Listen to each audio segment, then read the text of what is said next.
Assalamualaikum warahmatullahi wabarakatuh. Bismillahirrahmanirrahim. Innal hamdalillah nahmaduhu wa nasta'inuhu wa nastaghfiruh wa na'udzu billahi min shururi anfusina wa sayyiati a'malina.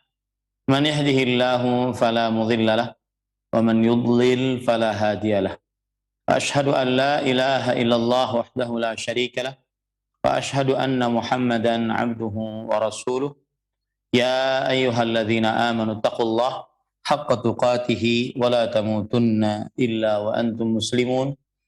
Ya ayyuhan nasu taqu rabbakumul ladzi khalaqakum min nafsin wahidah wa khalaqa minha zawjaha wa bassa minhuma rijalan katsiran wa nisaa'a wattaqullaha alladzi tasaaluna bihi wal arham innallaha kana 'alaikum raqiba. Ya ayyuhalladzina amanu taqullaha haqqa tuqatih wa la tamutunna illa wa antum muslimun. Ya ayyuhan nasu taqu rabbakumul ladzi khalaqakum min nafsin wahidah wa khalaqa minha zawjaha wa batha minhuma rijalan katsiran wa nisaa'a wattaqullaha alladzi tasaaluna bihi wal arham innallaha kana 'alaikum raqiba. Ahibati fillah, afanillah wa iyyakum, kaum muslimin yang saya cintai karena Allah. Semoga Allah Subhanahu wa taala selalu memberikan afiat kepada kita di dunia dan di akhirat. Pada kesempatan kali ini kita masih membaca kitab Fathul Majid, syarhu kitab Tauhid yang ditulis oleh Fadilatul Syekh Al-Allamah Abdurrahman bin Hasan Al-Syekh rahimahullahu ta'ala. Salawat dan salam semoga selalu Allah berikan kepada Nabi kita Muhammad sallallahu alaihi wa ala alihi wasallam, pada keluarga beliau, para sahabat, serta orang-orang yang mengikuti beliau sampai hari kiamat kelak. Dengan nama-nama Allah yang husna dan sifat-sifatnya yang mulia, kita berdoa, Allahumma inna nas'aluka ilman nafi'an wa rizqan tayyiban wa amalan mutaqabbala. Allahumma amin. Ahibati fillah, afanillah wa iyyakum, kaum muslimin yang saya cintai karena Allah, para pemirsa Roja TV, para pendengar Radio Roja, dan seluruh kaum muslimin dimanapun berada, yang semoga selalu diberikan afiat oleh Allah Subhanahu wa ta'ala di dunia dan di akhirat. Pada kesempatan kali ini kita masih di dalam bab yang ke-9, babu man tabarraka bi syajarin aw hajarin wa nahwihima. Bab barang siapa yang bertabarruk dengan pohon atau batu atau sejenis keduanya. Dan pada pertemuan sebelumnya kita sudah membahas bahwasanya bab ini maksudnya adalah bahwa seorang muslim mengetahui hukum bertabarruk, mengambil berkah dari batu atau pohon atau semisalnya untuk menahan bala, atau yang semisalnya. Maka ini adalah hukumnya haram dan termasuk daripada perbuatan kesyirikan. Taib. Ahibati fillah, afanillah wa iyyakum, kaum muslimin yang saya cintai karena Allah. Semoga Allah Subhanahu wa ta'ala selalu memberikan afiat kepada kita di dunia dan di akhirat. Kita langsung membaca kitab Fathul Majid, syarhu kitab Tauhid, pada halaman 183.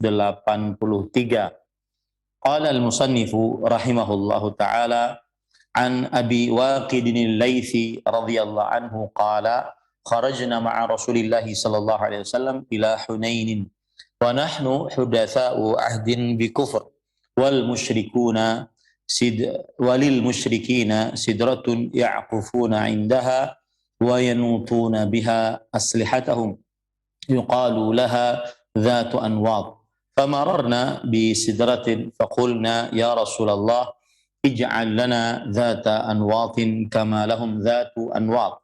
Faqala Rasulullah sallallahu alaihi wa alihi wasallam, Allahu akbar, innaha sunan qultum walladhi nafsi biyadih kama qalat banu Israila li Musa ij'al lana ilahan kama lahum aliha.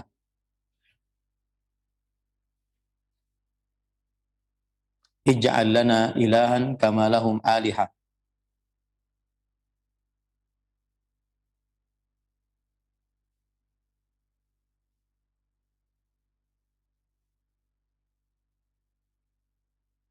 Bentar.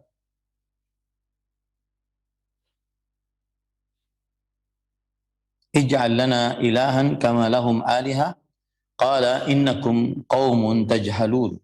La tarkabunna sunana man kana qablakum. Rawahu Tirmidzi wa sahhahahu.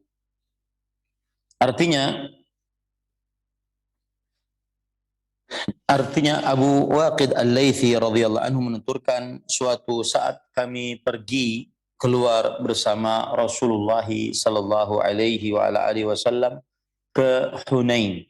Sedang kami dalam keadaan baru saja lepas dari kekafiran atau masuk Islam, baru masuk Islam. Ketika orang-orang musyrik mempunyai sebatang pohon bidara yang disebut Zat Anwar. Mereka selalu mendatanginya dan menggantungkan senjata-senjata mereka pada pohon itu.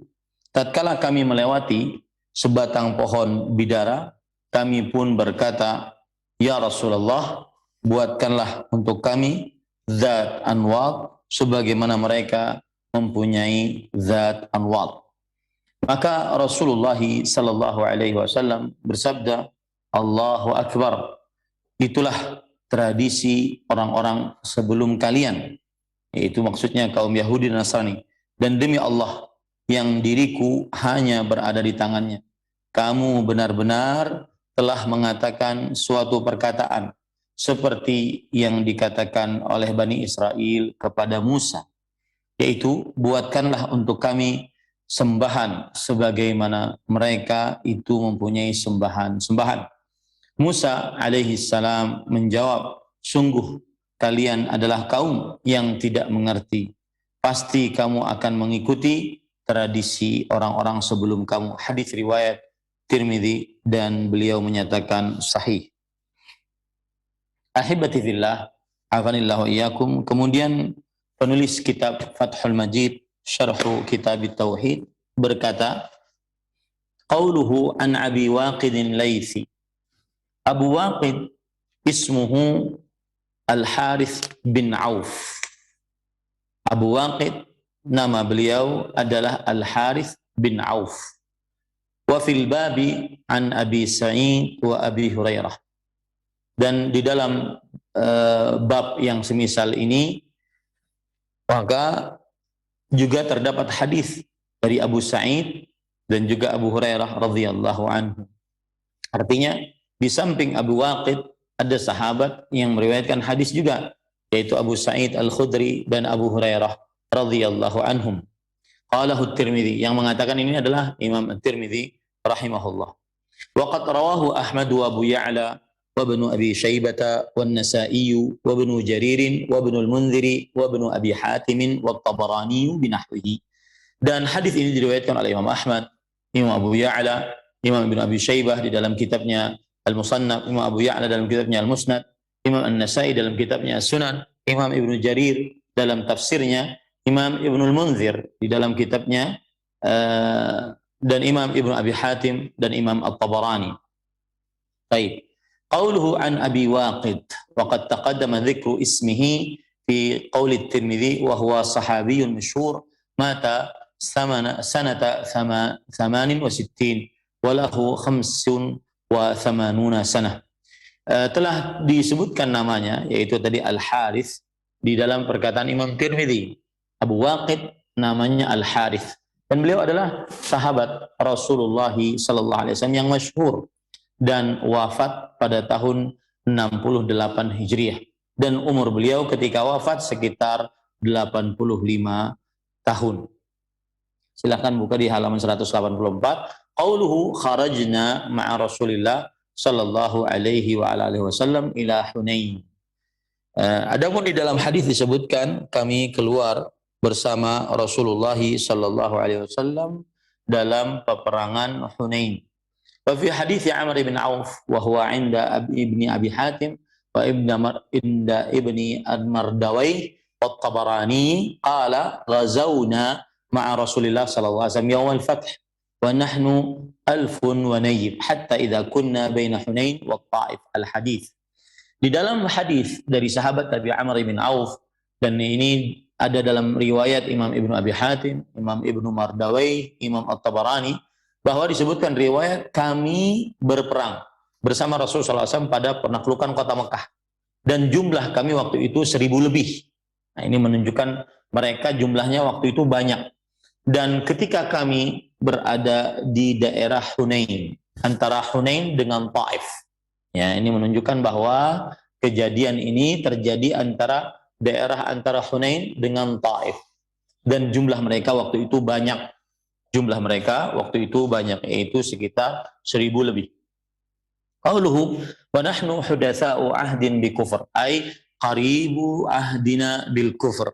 Maksudnya kami baru masuk Islam, sangat dekat dengan kekufuran. Kami baru masuk Islam, sangat dekat dengan kekufuran. Dalilun ala anna ghairahum mimman taqaddama islamuhu minas sahabati la yajhalu hadha. Ini bukti bahwa selain mereka dari sahabat yang sudah lama masuk dalam agama Islam tidak bodoh akan hal ini, ya, mengetahui akan hukum hal ini. Berarti yang bertanya ini orang-orang yang hanya baru masuk Islam saja. Adapun yang sudah masuk Islam tidak melakukan ini. Wa annal muntaqila minal batil alladhi i'tadahu qalbuhu la ya'manu an yakuna fi qalbihi min tilkal 'ada dzakarahu al-musannifu rahimahullah. Dan bahwasanya orang yang baru berpindah dari kebatilan, yang kebiasaan hatinya dengan hal tersebut tidak merasa aman, ya, hatinya dengan kebiasaan tersebut tidak merasa aman hatinya dengan kebiasaan tersebut. Ini disebutkan oleh oleh penulis kitab Tauhid, Syekhul Islam Muhammad bin Abdul Wahhab rahimahullahu ta'ala. Nah, jadi maksudnya adalah bahwa orang-orang yang baru masuk Islam, orang-orang yang baru bertobat, biasanya hatinya masih terpaut sedikit-sedikit dengan apa yang sudah menjadi kebiasaannya sebelum dia masuk Islam, sebelum dia bertobat kepada Allah Subhanahu wa taala. Maka kita dapati ada sebagian orang yang katanya sudah berhijrah, akan tetapi dia malah susah untuk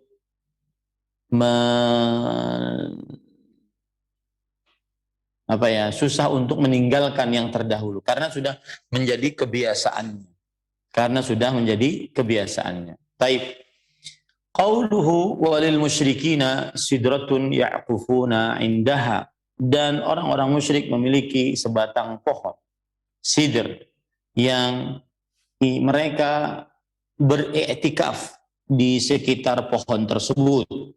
Al-uquf huna al-iqamah ala syai' fil makan.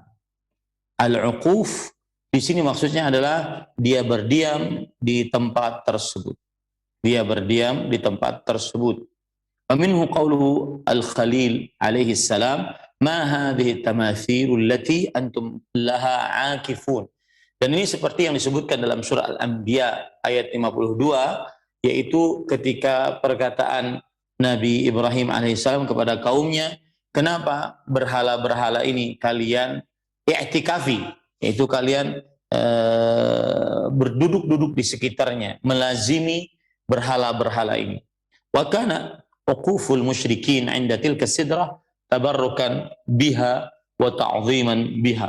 Dan kebiasaan orang-orang musyrik beriktikaf di pohon bidara tersebut adalah untuk mengambil berkah dari pohon tersebut, untuk mengagungkan pohon tersebut.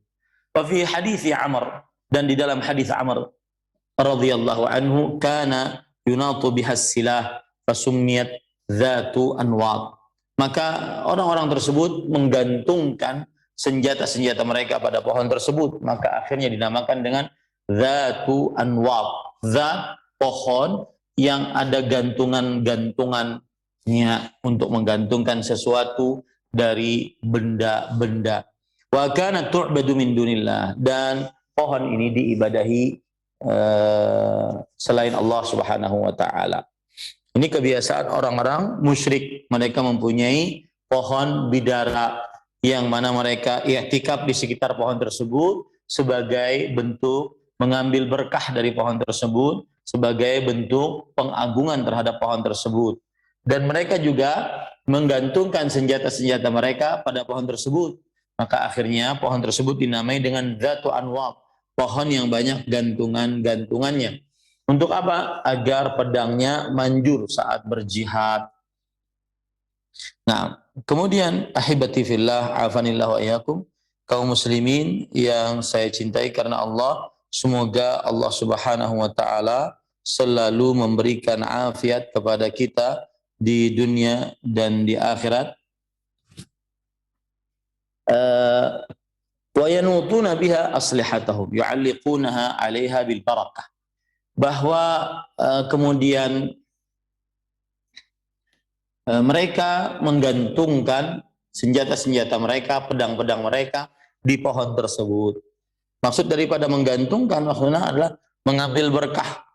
Jadi pohon tersebut diambil berkahnya, ya, diharapkan berkahnya, memberikan berkah kepada pohon tersebut. Qultu fa fi hadza bayanun anna ibadatahum laha bitta'zimi wal 'uqufi wat tabarruki wa bi hadhihi al umuri thalathati ubidatil ashjar wa nahruha. Aku berkata, dan di dalam ini terdapat penjelasan bahwa mereka beribadah kepada pohon tersebut dengan cara mengagungkan pohon tersebut, beriktikaf di sekitar pohon tersebut, dan mengambil kebaikan-kebaikan atau bertabarruk dari pohon tersebut, ya. Wa bihadhil umur as-salasah, dengan tiga perkara ini maka pohon-pohon akhirnya diibadahi. Qauluhu faqulna ya Rasulullah ij'al lana dzata anwar. Di dalam hadis disebutkan, wahai Rasulullah, orang-orang yang baru masuk Islam itu berkata kepada Rasulullah SAW, jadikanlah untuk kami pohon yang kami menggantungkan senjata-senjata kami di pohon tersebut. Yang kami menggantungkan senjata-senjata kami di pohon tersebut. Qala Abu Sa'adat sa'aluhu an yaj'ala lahum mislaha fanahahum an dalik. Yang artinya Abu Sa'adat rahimahullah berkata, yang maksud daripada mereka minta dijadikan pohon yang bisa menggantungkan senjata-senjata mereka, mereka meminta kepada Rasulullah SAW an yuj'ala lahum, agar dijadikan untuk mereka seperti pohon tersebut. Maka kemudian Rasulullah sallallahu alaihi wasallam melarang akan hal itu, ya. Wa anwat jam'u nawab, dan yang disebut dengan anwat kan disebut dzatu anwat. Pohonnya disebut dengan nama dzatu anwat, pohon yang memiliki anwat. Anwat artinya jamak daripada naut, wa huwa masdarun summiya bihil manut, dan dia adalah bentuk predikat yang dimaksudkan adalah sesuatu yang digantung. Dhannu anna hadza amrun mahbubun 'inda Allah wa qasadu taqarruba bihi. Mereka mengira bahwasanya ini perkara yang dicintai oleh Allah Subhanahu wa taala, dan mereka ingin mendekatkan diri kepada Allah dengan cara seperti itu. Wa illa fahum ajallu qadran min an yaqsudu mukhalafata Rasul Nabi sallallahu alaihi wasallam. Dan mereka tidak menginginkan untuk bermaksud menyelisih Rasulullah sallallahu alaihi wa ala alihi wasallam. Nah, jadi mereka mengira, karena kan baru masuk Islam, mereka mengira bahwasanya hal ini ibadah yang bisa mendekatkan diri kepada Allah Subhanahu wa taala. Baik. Kemudian setelah itu penulis mengatakan qauluhu faqala Rasulullah sallallahu alaihi wasallam Allahu akbar. Rasulullah sallallahu alaihi wasallam kemudian mengatakan Allahu akbar. Ini maksudnya adalah sebagai lafadz sebagai perkara yang apa ya, yang besar gitu. Bahwa permintaan mereka agar dijadikan sebagai sebuah pohon untuk diambil berkahnya, ini permintaan yang berat dan besar, bukan permintaan sembarangan dan menyelisihi akidah. Ya, makanya Rasulullah SAW bertakbir Allahu Akbar.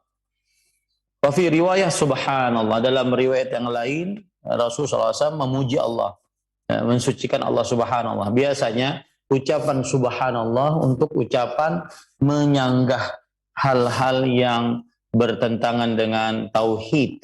Ya, subhanallah amma yusyrikun, maha suci Allah atas apa yang telah mereka syirikan dengan Allah Subhanahu wa taala. Ya, ataupun Allahu Akbar adalah ucapan takjub atas sesuatu. Baik. Wal muradu ta'zimullahi ta'ala wa tanzihuhu 'anil syirki bi ayyi naw'in kana mimma la yajuzu an yutlaba aw yuqsada bihi ghairullah. Dan yang dimaksud adalah mengagungkan Allah Subhanahu wa taala dan mensucikan Allah dari kesyirikan ini dengan macam-macam jenisnya, sebab dari yang tidak diperbolehkan untuk diminta dan dimaksud kecuali Allah Subhanahu wa taala.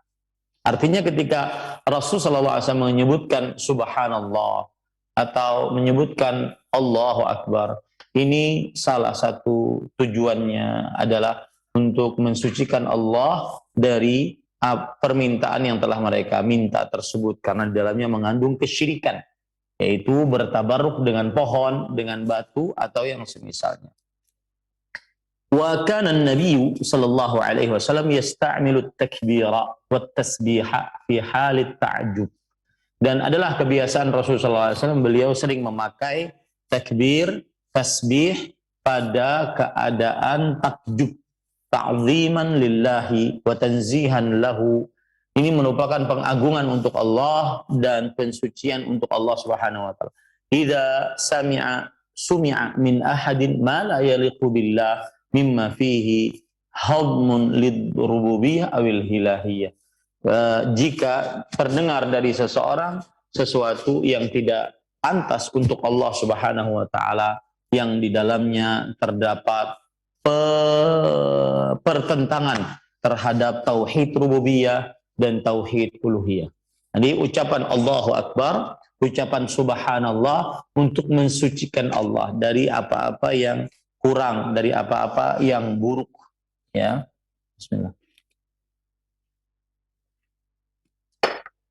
Baik. Kemudian setelah itu penulis mengatakan qauluhu innahas sunan. Ucapan beliau adalah innahas sunan. Innahas sunan maksudnya adalah ini kebiasaan. Penulis mengatakan bi dhammis sin ay al-turuq, yaitu dengan cara innahas sunan, dengan memberikan harakat pada huruf sin. Memberikan harakat pada huruf sin. Yang dimaksud adalah al-turuq, yaitu kebiasaan-kebiasaan. Kemudian di dalam hadis disebutkan qultum walladzi nafsi biyadihi kama qalat banu Israil li Musa ij'al lana ilahan kama lahum alihah. Sebagaimana Banu Israil berkata kepada Nabi Musa, jadikanlah untuk kami Tuhan yang disembah sebagaimana mereka memiliki Tuhan-Tuhan sembahan. Shibhu maqalatihim hadhihi biqauli Bani Israil, atau syabbaha maqalatahum hadhihi biqauli Bani Israil. Maksudnya adalah bahwa Nabi Musa, Nabi Muhammad sallallahu alaihi wasallam menyamakan ucapan Abu Waqid Al-Laythi radhiyallahu anhu yang baru masuk dalam agama Islam dengan ucapan Bani Israil kepada Nabi Musa, bijami'in anna kullan talaba an yuj'ala lahu ma ya'lahuhu wa ya'buduhu min dunillah. Ya, dan yang menyamakannya adalah setiap dari Bani Israil ataupun dari sahabat Nabi Muhammad SAW meminta untuk dijadikan baginya Tuhan yang diibadahi selain Allah Subhanahu wa taala. Wa in ikhtalafal lafdhan, meskipun perbedaan dua lafaz. Fal makna wahid, maka maknanya satu. Fataghyirul ism la yughayyirul haqiqah. Maka perbedaan nama tidak merubah hakikat. Perbedaan nama tidak merubah hakikat. Ini ahibati fillah, afanillah wa iyyakum. Ahibati fillah, afanillah wa iyyakum. Kemudian yang dimaksud gini kan, maksudnya apa?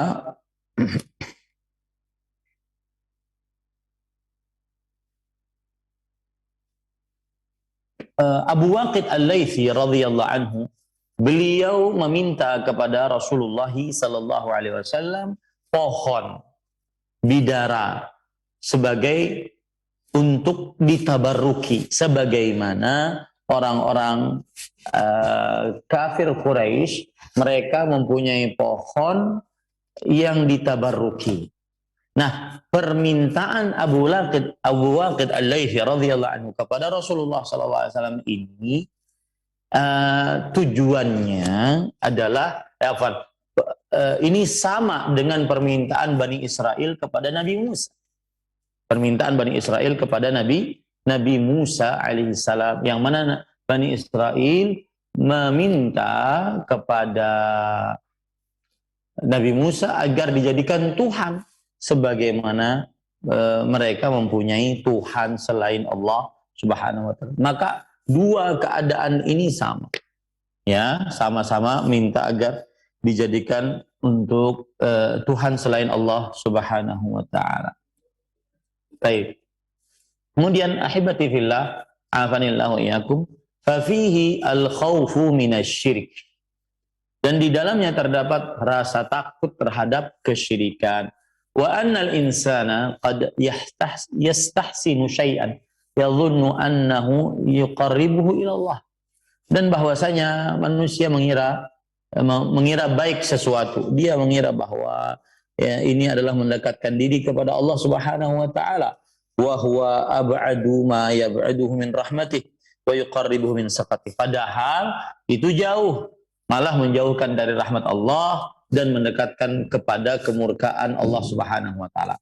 Wala ya'rifu hadza 'ala al-haqiqah illa man 'arafa ma waqa'a fi hadhihi al-azman min katsirin min al-ulama wal 'ubbad min ma'a arbabil qubur. Dan tidak ada yang mengetahui ini secara hakikat kecuali orang-orang yang mengetahui apa yang terjadi di zaman ini dari kebanyakan para ulama ahli ibadah yang dekat dengan orang-orang yang menyembah kepada kuburan. Minal ghuluwi fiha wa sarfi jullil ibadati laha, yaitu berupa sikap terlalu berlebih-lebihan kepada kuburan dan memalingkan sebagian besar ibadah kepada kuburan tersebut. Wa yahsibuna annahum ala syai' wa huwa dzambul ladzi la yaghfiruhu Allah. Dan mereka mengira bahwa mereka telah melakukan ibadah yang bagus, padahal itu adalah dosa yang tidak diampuni oleh Allah Subhanahu wa taala. Maksud dari penulis di sini adalah bahwa tidak ada yang mengetahui hal ini kecuali orang-orang yang memperhatikan zaman, di mana sebagian orang, bahkan mereka ahli ibadah, bahkan mereka para ulama, yang sangat terlalu berlebihan mengagungkan kuburan-kuburan, ya, mengagungkan kuburan-kuburan, yang mana akhirnya mereka berdoa kepada orang yang dikubur tersebut, meminta, bertawakal, minta madad kepada orang yang dikubur tersebut. Ya, nah, mereka mengira bahwasanya mereka sedang melakukan ibadah yang agung, padahal mereka sedang melakukan dosa yang tidak diampuni oleh Allah Subhanahu wa taala, yaitu kesyirikan, karena memalingkan ibadah kepada selain Allah atau menyamakan selain Allah dengan Allah dalam perkara yang khusus milik Allah Subhanahu wa taala. Nah, kemudian penulis mengatakan, ahibati fillah, afanillahu iyyakum, Qala Al-Hafidhu Abu Muhammad Abdurrahman bin Ismail Asy-Syafi'i al-ma'ruf bi ibni Abi Syamah fi kitabi Al-Bid'ah wal Hawadits. Al-Hafidh Abu Muhammad Abdurrahman bin Ismail Asy-Syafi'i yang dikenal dengan Ibnu Abi Syamah di dalam kitab beliau Al-Bid'ah wal Hawadits. Wa min hadzal qismi aidan ma qad amma al-ibtila'u bihi min tazyini asy-syaitani lil 'ammah. تخليط الحيطان والعمد وإسراج مواضع مخصوصة في كل بلد يحكى لهم حاكم أو يحكي لهم حاكم أنه رأى في منامه بها أحدا ممن شهر بالصلاح والولاية فيفعلون ذلك ويحافظون عليه مع تضييعهم لفرائض الله تعالى وسننه ويظنون أنهم متقربون بذلك ثم يتجاوزون هذا إلى أن يعظم وقع تلك الأماكن في قلوبهم فيعظمونها ويرجون الشفاء لمرضاهم وقضاء حوائجهم بالنذر لها وهي من عيون وشجر وحائط وحجر وفي مدينة دمشق من ذلك مواضع متعددة كعوينة الحمى خارج باب توما والعمود المخلق داخل باب الصغير والشجرة الملعونة خارج باب النصر في نفس قارعة الطريق سهل الله قطعها واجتثاثها من أصلها فما أشبهها بذات أنواط الواردة في الحديث انتهى. Kemudian penulis membawakan perkataan Al-Hafidh Abu Muhammad Abdurrahman bin Ismail Asy-Syafi'i, Abdurrahman bin Ismail Asy-Syafi'i yang dikenal dengan Ibnu Abi Syamah di dalam kitabnya Al-Bid'ah wal Hawadits, yaitu perkara-perkara bid'ah dan perkara yang mengada-ngada. Beliau mengatakan termasuk dari bagian ini, yaitu bagian bertabaruk dengan batu-batu pepohonan adalah juga apa yang telah tersebar, ya, keburukan dengannya berupa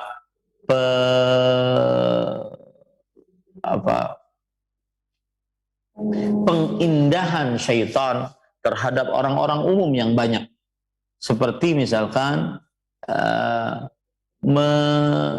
meletakkan atau mengagungkan dinding-dinding dan juga tiang-tiang, ya, ataupun melampaui tempat-tempat yang khusus di setiap daerah yang mana ada seorang yang bercerita kepada mereka bahwa dia melihat di dalam mimpinya, dan orang ini dikenal dengan kesalihan dan juga kewalian. Maka akhirnya mereka melakukan itu dan mereka selalu menjaganya agar tidak hilang kebiasaan tersebut.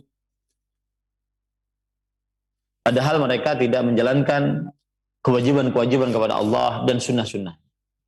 Artinya begini, ada kebiasaan-kebiasaan orang, ya, dari mengagungkan pohon, kemudian menghiasi dinding-dinding, memberikan lampu-lampu padanya, ya.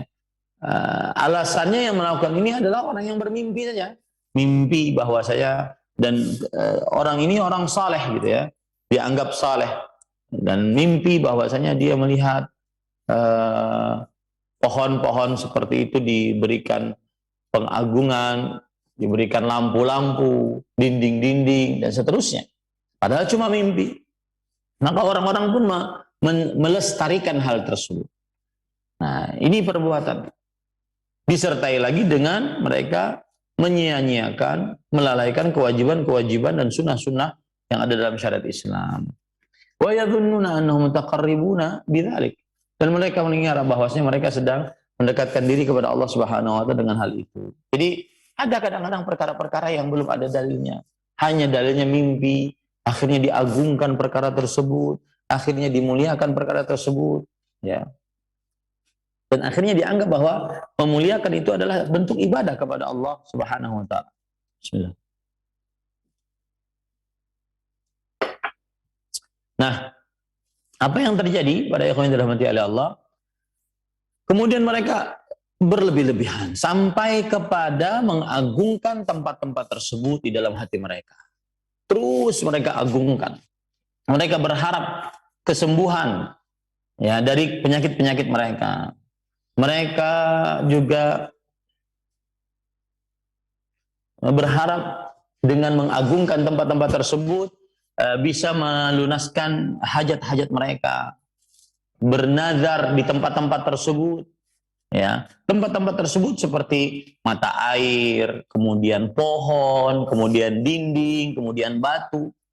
Nah, seperti itu.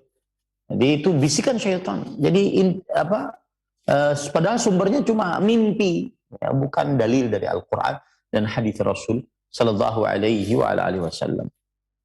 Baik. Dan di kota Damaskus,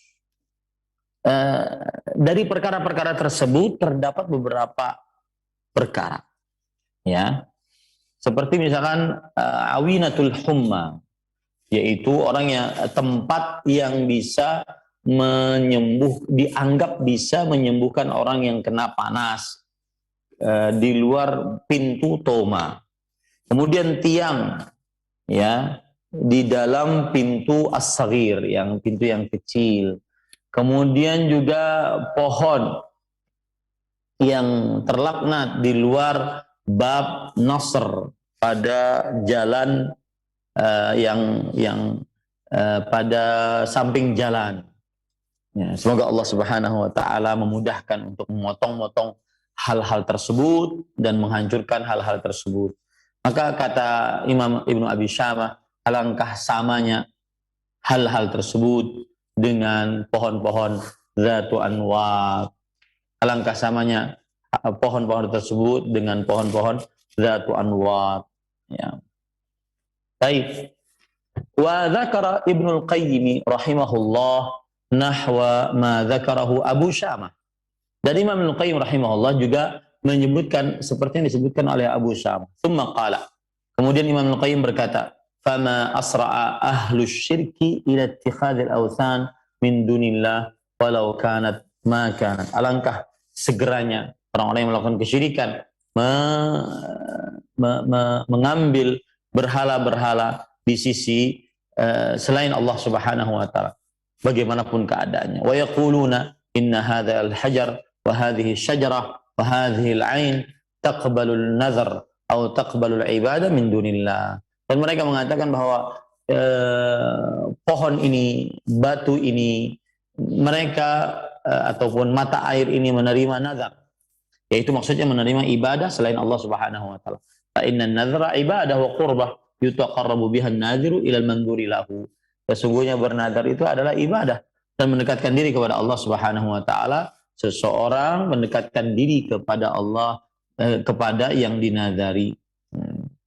Wa sayati ma yata'allaqu bi hadzal bab inda qouli ta'ala Allahumma la taj'al qabri, inda qoulihi sallallahu alaihi wasallam Allahumma la taj'al qabri wasanan yu'bad. Dan insyaallah akan datang apa yang berkaitan dengan bab ini ketika sabda Rasul sallallahu alaihi wasallam, ya Allah jangan jadikan kuburanku sebagai berhala yang diibadahi. Maksudnya para ikhwan yang dirahmati oleh Allah, bahwasanya keadaan orang-orang musyrik dahulu seperti Bani Israel kepada Nabi Musa yang meminta dijadikan sebuah Tuhan sebagaimana mereka memiliki Tuhan, dan juga keadaan para sahabat yang baru masuk ke Islam yang meminta agar mereka memiliki pohon untuk bertabaruk dengan pohon tersebut sebagaimana orang-orang musyrik memiliki pohon. Maka ini jugalah yang terjadi di zaman-zaman terakhir ini, yaitu mereka menjadikan pohon, batu, mata air, sungai sebagai yang dianggap mendatangkan barokah, bisa ditabarruki, ya, bisa ditabarruki. Mereka beribadah pada pohon tersebut, mereka bernazar pada pohon tersebut. Seperti kalau saya sembuh, saya bernazar ingin bermalam di pohon A, ingin bermalam di mata air B, ingin bermalam di kuburan C, dan seterusnya. Jadi mereka jadikan hal-hal tersebut sebagai bentuk untuk bernazar. Ya, padahal nazar tidak boleh diberikan kecuali hanya kepada Allah Subhanahu wa taala. Nah, ini para ikhwah yang dirahmati oleh Allah Subhanahu wa taala. Kemudian setelah itu penulis mengatakan wa fi hadhil jumlati minal fawaid anna ma yaf'aluhu man ya'taqidu fil ashjar wal qubur wal ahjar min at-tabarruki biha wal 'uqufi 'indaha wal dhabhi laha huwa asy-syirk wa la yaghtarru bil 'awami wat ta'ami wa la yustab'adu kaunu asy-syirki billahi ta'ala yaqa'u fi hadhil ummah. Dan dari di dalam lafaz ini terdapat faedah-faedah, yaitu bahwa apa yang dilakukan orang yang meyakini bahwa pohon-pohon, kuburan-kuburan, batu-batuan, ya, tabarruk, boleh ditabarruki, diambili berkah padanya dan beriktikaf di sekitarnya dan menyembelih ya di sekitarnya atau menyembelih untuknya, ini adalah kesyirikan. Ini adalah kesyirikan. Jadi meyakini bahwa pohon-pohon, kuburan-kuburan, bebatuan ya, boleh ditabarruki dengannya dan boleh beriktikaf di sisinya dan boleh menyembelih karenanya, maka ini adalah kesyirikan. Maka tidak diperbolehkan seseorang tertipu dengan yang awam, dengan yang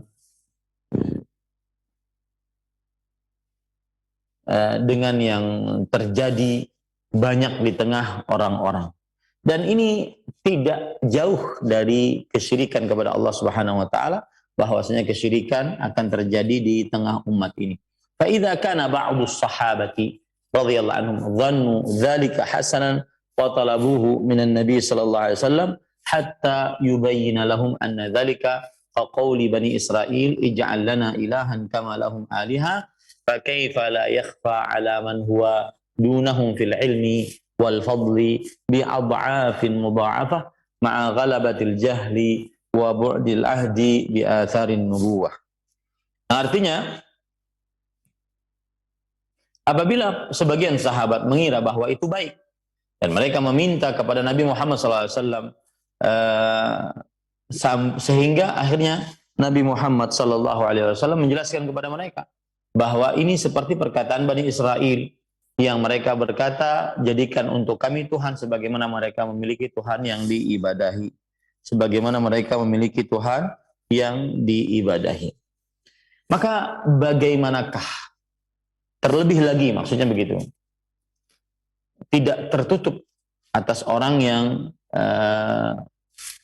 di bawah mereka kedudukannya dalam perihal ilmu, kemuliaan, yang mana orang-orang setelah para sahabat lebih lagi berlipat-lipat kedudukannya di bawah para sahabat Nabi radhiyallahu anhu, disertai dengan banyaknya kebodohan, jauhnya zaman dari zaman kenabian. Bahkan khafiya alaihim adha'imus syirk, tersembunyi dari mereka syirik-syirik yang besar fil ilahiyah war rububiyah, di dalam perkara ketuhanan dan juga di dalam perkara kekuasaan. Fa aktsaru fi'lahu wattakhadhuhu qurbah. Maka akhirnya mereka memperbanyak perbuatan tersebut dan menjadikannya sebagai qurbah, yaitu mendekatkan diri kepada Allah Subhanahu wa taala. Maksudnya begini, kalau para sahabat saja tidak sanggup untuk masih bertanya kepada Rasul sallallahu alaihi wasallam akan hal ini boleh atau tidak, dan mereka mengira bahwasanya ini baik, maka apalagi orang-orang yang kedudukannya di bawah para sahabat. Jadi akhirnya itulah yang terjadi, menganggap bahwa bertabaruk dengan pohon baik, bertabaruk dengan kuburan baik, bertabaruk dengan bebatuan baik, bertabaruk dengan dinding-dinding baik, karena para sahabat saja mengira itu baik, apalagi orang yang kedudukannya ilmunya, keutamaannya di bawah para sahabat Nabi radhiyallahu anhu, disertai lagi dengan banyaknya kebodohan tentang tauhid, disertai lagi dengan jauhnya zaman dengan zaman kenabian Nabi Muhammad sallallahu alaihi wa ala alihi wasallam. Ahibati fillah, afanillahu wa iyyakum, kaum muslimin yang saya cintai karena Allah, semoga Allah Subhanahu wa taala selalu memberikan afiat kepada kita di dunia dan di akhirat. Bahkan tertutup dari orang-orang yang kedudukannya di bawah para sahabat bahwa itu adalah syirik besar di dalam perkara ibadah, syirik besar dalam perkara rububiyah. Ya, ini dia. Maka ini yang harus patut dipahami baik-baik. Sekelas sahabat saja mengira bertabaruk dengan pohon baik, gitu. Apalagi orang-orang yang kedudukannya, ilmunya di bawah para sahabat Nabi radhiyallahu anhum. Jadi itulah yang terjadi, bahwasanya akhirnya banyak orang-orang yang bertabaruk dengan pohon, dengan bebatuan, dan akhirnya beribadah kepada pohon tersebut, beribadah kepada batu tersebut, dan meninggalkan Allah Subhanahu wa taala. Nah, wa fiha anna al-i'tibar fil ahkam bil ma'ani la bil asma. Dan di dalam kisah ini atau dalam hadis ini terdapat pelajaran bahwa yang menjadi ukuran adalah dalam hukum adalah makna-makna yang terdapat di dalamnya, bukan nama-nama. Ya, namanya mungkin beda, entah itu tabarruk, entah itu tawassul, entah itu apa. Yang paling utama adalah maknanya apa? Apakah di sana terdapat meminta, berdoa, ya, minta kebaikan, minta madad, kekuatan, minta kepada selain Allah atau tidak? Namanya apa saja yang dinamai dengannya. Nah, ini dia. Walihada ja'ala an-nabiy sallallahu alaihi wasallam talabatahum ka talabati Bani Israil. Oleh sebab itulah mereka ja'ala an-nabiy, oleh sebab itulah Nabi Muhammad sallallahu alaihi wasallam menjadikan permintaan mereka seperti permintaan Bani Israil. Walam yaltafit ila kaunim sammauha dzata anwar. Dan Nabi Muhammad SAW tidak menoleh kepada mereka yang menamainya dengan zatu anwar. Fal musyriku musyrik wa in samma syirkahu ma sammahu. Orang musyrik itu tetap saja dia musyrik meskipun dia menamai selain dengan nama kesyirikan. Kaman yusammi du'a al-amwat wadh-dhabh wan-nadhar lahum wa nahwu dzalika ta'dhiman wa mahabbah fa inna dzalika huwa syirk wa in sammahu ma sammahu wa qis 'ala dzalik. Seperti seorang yang menamai berdoa kepada orang yang sudah mati, menyembelih untuk orang yang sudah mati, bernazar kepada orang yang sudah mati, dan yang semisalnya sebagai bentuk pengagungan dan rasa cinta kepada orang yang sudah mati tersebut, maka ini adalah kesyirikan apapun namanya. Dan juga ukur hal tersebut dengan perbuatan-perbuatan lainnya. Ada orang berdoa kepada orang yang sudah mati, minta tolong kepada orang yang sudah mati, ya fulan, wali fulan, madad, madad, ya Husain, madad, madad. Ya, ini berdoa kepada orang yang sudah mati. Ya, meskipun mereka menamai inilah pengagungan terhadap Husain, ini rasa cinta terhadap orang yang sudah mati tersebut, sebagai rasa cinta kepada wali tersebut, ya, maka apapun mereka menamai, kalau seandainya maknanya sama dengan kesyirikan, maka berarti dia kesyirikan, apapun namanya. Dan ukurlah semuanya dengan seperti itu. Nah, ini para ikhwan yang dirahmati Allah. Karena sebagian orang ada yang mengatakan bahwa kami ketika minta kepada wali-wali saleh yang sudah meninggal tersebut, bukan sedang beribadah kepada wali-wali saleh yang sudah meninggal tersebut, tetapi sedang bertawassul kepada wali-wali saleh yang sudah meninggal tersebut. Bahwa kita katakan bagaimana? Apa yang terjadi? Ya, apa yang terjadi? Apakah ada permintaan? Ya, misalkan wali saleh fulan yang sudah meninggal, selamatlah kami. Wali saleh fulan yang sudah meninggal, berilah kami rezeki. Wali saleh fulan yang sudah meninggal, kami datang minta madad kepada engkau. Maka kalau seandainya yang seperti itu terjadi, maka berarti dia berdoa kepada selain Allah, dan itulah kesyirikan.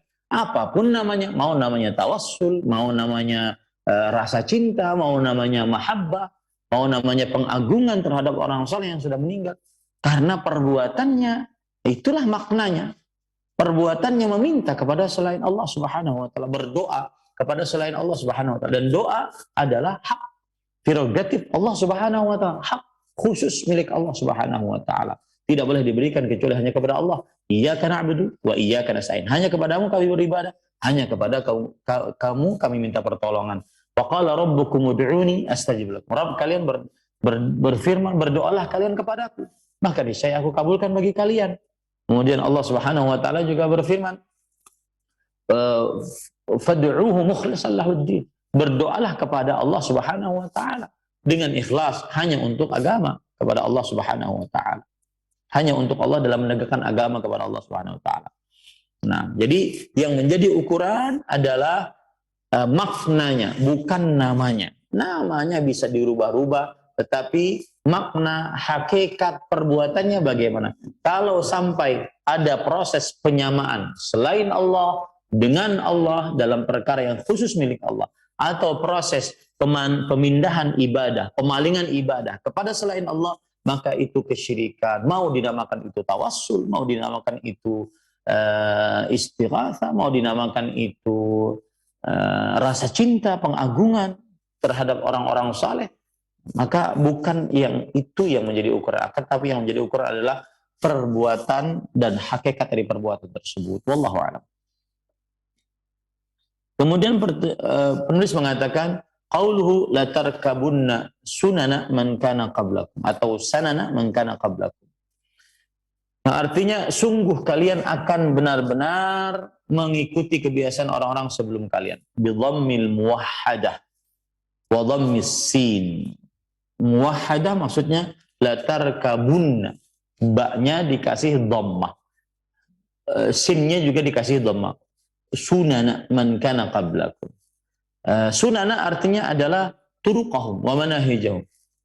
Jalan mereka, kebiasaan mereka. Waqad yajuzu fathas sin, ya fathus sin alal ifrad ay tariquhum. Boleh dikasih fathah pada huruf sin, la tarkabunna sanana man kana qablakum. Maksudnya adalah jalan mereka. Wa hadza khabarun sahih wal waqi'u min katsiri hadhil ummati yashhadu lahu. Dan ini adalah kabar Nabi Muhammad SAW yang benar, dan apa yang terjadi di kebanyakan umat ini menunjukkan akan hal tersebut. Jadi itu yang terjadi di dalam kebanyakan umat ini. Wa fihi alima atau alamun min a'lamin nubuwah min annahu waqa'a kama akhbara bihi sallallahu alaihi wasallam.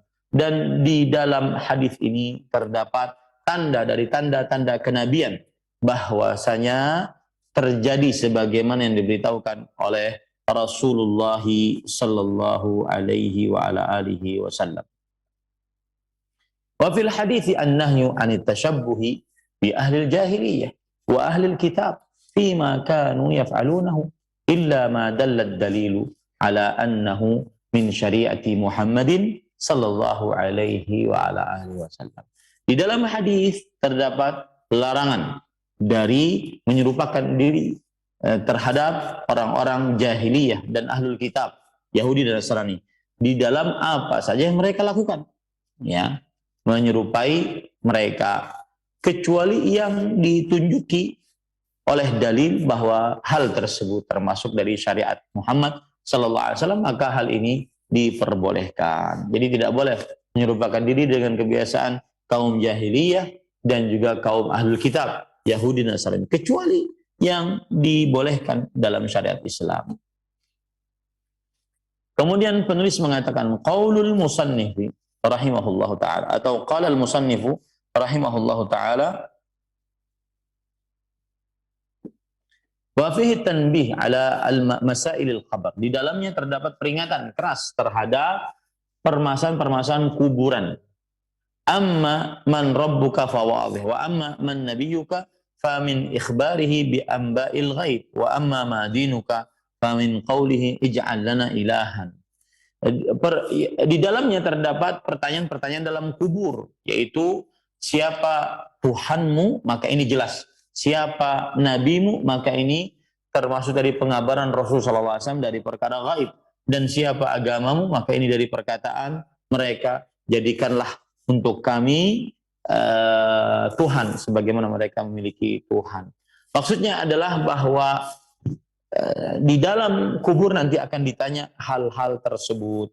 Maka hati-hati, jangan sampai seseorang salah dalam menjawab saat terjadi fitnatul qabr, pertanyaan-pertanyaan di dalam kubur. Wa fihi anna al-musyrika la budda an yaqa'a fi hadhihi al-ummah khilafan liman idda'a khilafu dzalik. Dan di dalam perkara ini terdapat pelajaran bahwa kesyirikan pasti terjadi di tengah umat ini. Ini adalah menyelisih bagi siapa yang mengatakan bahwa tidak terjadi lagi kesyirikan di tengah umat ini. Kesyirikan pasti terjadi di tengah umat ini setelah wafatnya Rasulullah sallallahu alaihi wasallam. Wa fihi al-ghadabu 'inda at-ta'lim wa anna ma dhamma Allahu bihi al-yahud wan nasara fa innahu qalahu lana linahdhirahu qala al-musannifu rahimahullahu ta'ala. Dan di dalam hadis ini terdapat pelajaran bahwa boleh marah saat mengajar, dan bahwasanya apa yang dicela oleh Allah terhadap kaum Yahudi dan Nasrani, maka sesungguhnya itu diucapkan untuk kita agar kita menjauhinya. Sesungguhnya itu diucapkan untuk kita agar kita menjauhinya. Baik.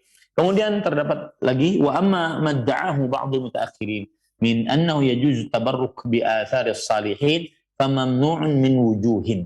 Adapun apa yang disangka oleh sebagian orang-orang generasi terakhir bahwa boleh bertabarruk dengan bekas orang-orang saleh, maka ini terlarang dari beberapa sisi. Jadi sebagian orang berpendapat bahwasanya boleh bertabarruk dengan orang-orang saleh, seperti misalkan air minum ini diminum oleh seseorang yang saleh, yang dianggap wali. Kemudian setelah itu mereka berebut untuk meminum air tersebut. Ya, ini namanya bertabaruk dengan bekas-bekas orang-orang saleh. Maka ini terlarang dari beberapa sisi. Yang pertama, an-sabiqin al-awwalin minal sahabati wa man ba'dahum lam yakunu yaf'aluna dzalika ma'a ghairin nabi sallallahu alaihi wasallam. Bahwasanya orang-orang di generasi pertama dari para sahabat dan setelah mereka tidak melakukan hal tersebut kepada selain Nabi Muhammad sallallahu alaihi wasallam, la fi hayatihi wala ba'da mautihi, baik itu saat Nabi Muhammad sallallahu alaihi wasallam masih hidup atau sepeninggal Rasulullah sallallahu alaihi wasallam. Walau kana khairan la sabaquna ilaih, kalau seandainya hal itu baik, niscaya para sahabat, para tabi'in, para tabi'ut tabi'in akan lebih dahulu melakukannya sebelum kita. Wa afdalus sahabati Abu Bakrin wa Umaru wa Utsmanu wa Aliyun radhiyallahu anhu. Dan sebaik-baik sahabat adalah Abu Bakar, Umar, Utsman, Ali radhiyallahu anhu. Wa qad syahida lahum Rasulullah sallallahu alaihi wasallam fi man syahida lahu bil jannah. Mereka sudah disaksikan oleh Rasulullah SAW bahwasanya mereka adalah penghuni surga. Wa man fa'alahu wa ma fa'alahu ahadun minnas sahabati wat tabi'in ma'a ahadiha min haula'is sadah. Dan seorang sahabat pun dan para tabi'in pun tidak pernah bertabarruk dengan salah satu dari manusia-manusia terbaik tersebut, Abu Bakar, Umar, Utsman, Ali radhiyallahu anhum. Wala fa'alahu tabi'un ma'a sadatihim. Dan para tabi'in tidak juga melakukan tabarruk dengan bekas orang-orang saleh mereka fil ilmi wad dini wa humul uswa. Padahal mereka adalah orang-orang yang mulia di dalam ilmu, dalam beragama, dan mereka adalah contoh teladan. Fala yajuzu an yuqasa ala Rasulillah sallallahu alaihi wasallam ahadun minal ummati. Maka tidak diperbolehkan dianalogikan atas Rasulullah SAW seorang pun dari umat ini, tidak boleh disamakan Rasulullah SAW dengan seorang pun dari umat ini. Walin Nabi sallallahu alaihi wasallam fi halil hayati khasaisu kathiratun la yasluhu an yusyarikahu fiha ghairuhu. Dan Nabi Muhammad sallallahu alaihi wasallam memiliki di dalam kehidupan beliau saat beliau masih hidup kekhususan yang begitu banyak. Tidak pantas seorang pun mengikutinya selain beliau sallallahu alaihi wasallam. Jadi kekhususan yang dimiliki oleh Nabi Muhammad sallallahu alaihi wasallam hal tersebut. Maka tidak bisa disamakan Rasulullah SAW dengan selain beliau.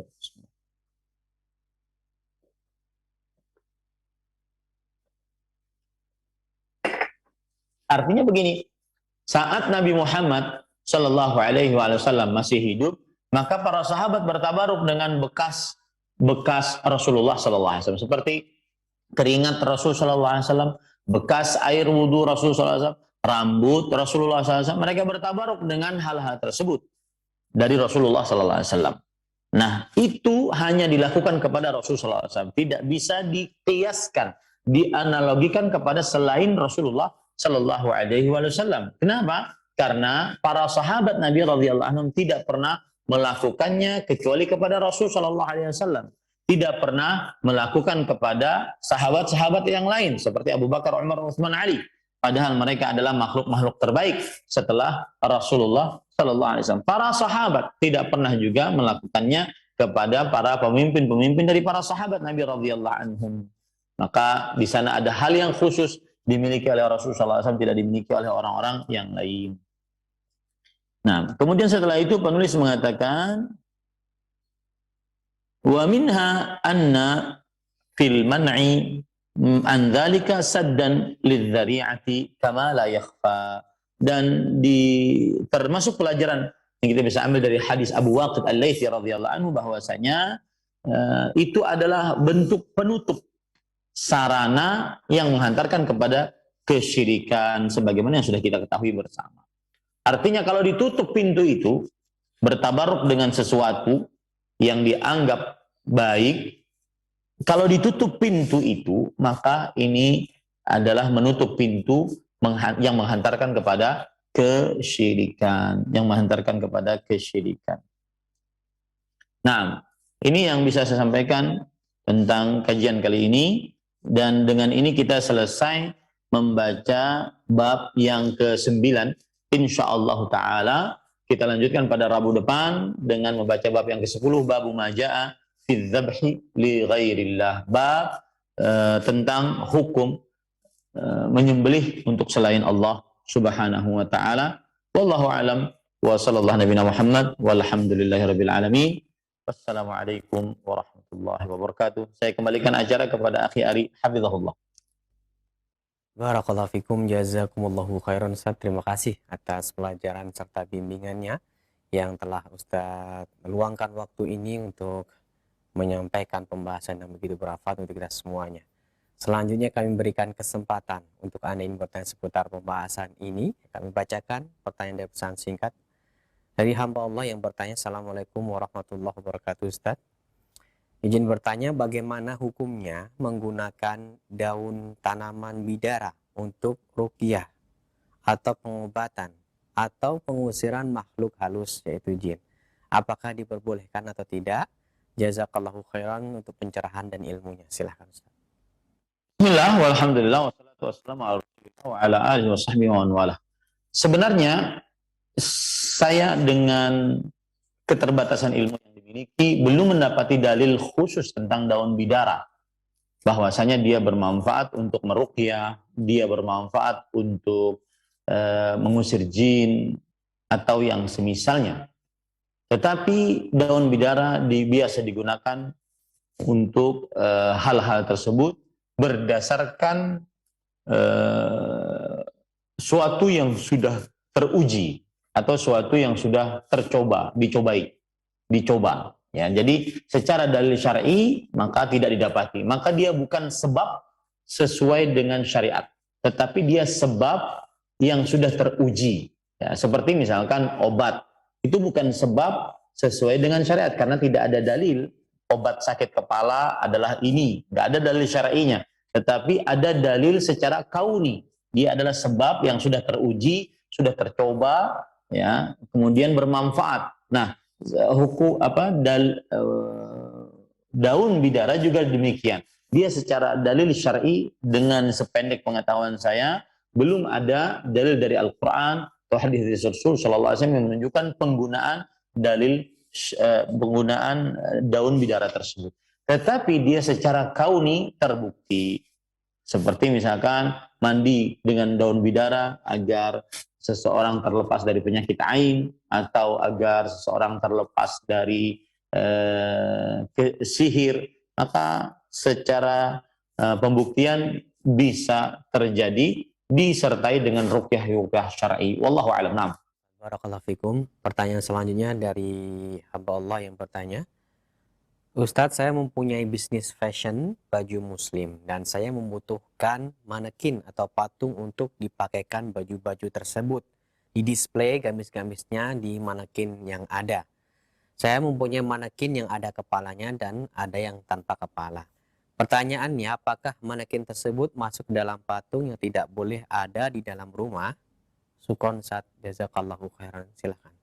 Bismillah, walhamdulillah, wassalatu wassalamu ala rasulillah wa ala alihi wa sahbihi wa wala, amma ba'du. Terdapat sebuah hadis yang mana Rasulullah sallallahu alaihi wasallam memerintahkan kepada Ali bin Abi Thalib radhiyallahu anhu, alla tad'a timsalan illa tamastah au suratan illa au saya ulangi, alla tad'a suratan illa tamastah au timsalan illa sawaitah. Janganlah kamu tidaklah kamu mendapati gambar kecuali kamu ratakan dengan tanah, atau berhala kecuali kamu hancurkan. Nah, para ikhwan yang dirahmati oleh Allah Subhanahu wa taala, hadis inilah yang menjadi sandaran bahwa tidak diperbolehkan seseorang memiliki patung berhala yang menyerupai, atau patung-patung yang menyerupai makhluk hidup. Termasuk dalamnya lukisan-lukisan yang menyerupai makhluk hidup. Nah, termasuk di dalamnya adalah manekin-manekin ya untuk pajangan. Maka jika diperlukan untuk memajang pakaian yang dia jual, maka pada saat itu tidak memerlukan kepala pada patung-patung pajangan untuk memajang pakaian-pakaian yang dijual tersebut. Kenapa? Karena setiap makhluk hidup pasti ada kepalanya, dan setiap makhluk hidup pasti ada matanya dan juga mulutnya. Maka ini dihilangkan, insya Allah setelah itu tidak mengapa. Wallahu a'lam. Baik Ustaz, terima kasih atas saran dan nasihat yang bermanfaat. Selanjutnya kami akan bacakan kembali dari pertanyaan Ummu Gumaisho di Sumedang yang bertanya, Assalamualaikum warahmatullahi wabarakatuh Ustaz, apakah dosa syirik yang dilakukan oleh orang tua bisa turun sama anaknya? Saya pernah menderita sakit telinga yang selalu kambuh dari kecil sampai setelah menikah. Ternyata sakitnya itu karena dulu sering diajak berobat ke dukun sama orang tua. Alhamdulillah biidznillah sekarang sudah sembuh. Akan tetapi anak saya sekarang sering sakit telinga. Apakah sakitnya anak saya itu karena dosa syirik neneknya dulu? Silakan. Alhamdulillah wassalatu wassalamu ala rasulillah wa ala alihi wa ashabihi wa man wala, amma ba'du. La taziru waziratun wizra ukhra. Seorang yang berdosa tidak menanggung dosa orang lain. Itu adalah kaidah dalam agama Islam. Maka pada saat itu cucu tidak menanggung dosa kesyirikan sang nenek. Wallahu a'lam. Na'am. Barakallahu fikum. Terima kasih atas jawaban dan nasihatnya. Nampaknya pertanyaan ini merupakan pertanyaan terakhir di pertemuan kita. Sebelum kami akhiri, mohon Ustaz berikan ikhtitam fadhil ya Ustaz. Alhamdulillah, wassalatu wassalamu ala rasulillah wa ala alihi wa ashabihi wa man wala. Ahibati fillah, afanillah wa iyyakum. Kaum muslimin yang saya cintai karena Allah, semoga Allah Subhanahu wa taala selalu memberikan afiat kepada kita di dunia dan di akhirat.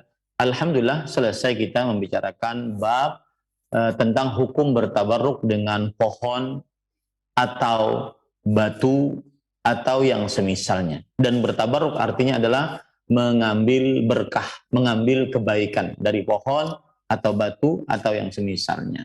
Dan pada bab ini penulis membawakan dalil surah An-Najm ayat 19 sampai 20, afara'aitumul Lata wal Uzza wa manata tsalitsatal ukhra. Apakah kalian tidak memperhatikan Al-Lata, Uzza dan Manat sebagai Tuhan, tiga Tuhan yang disembah selain Allah Subhanahu wa taala. Sisi pendalilan dari ayat ini yang berkaitan dengan bab adalah bahwa ayat ini menunjukkan bahwa bentar.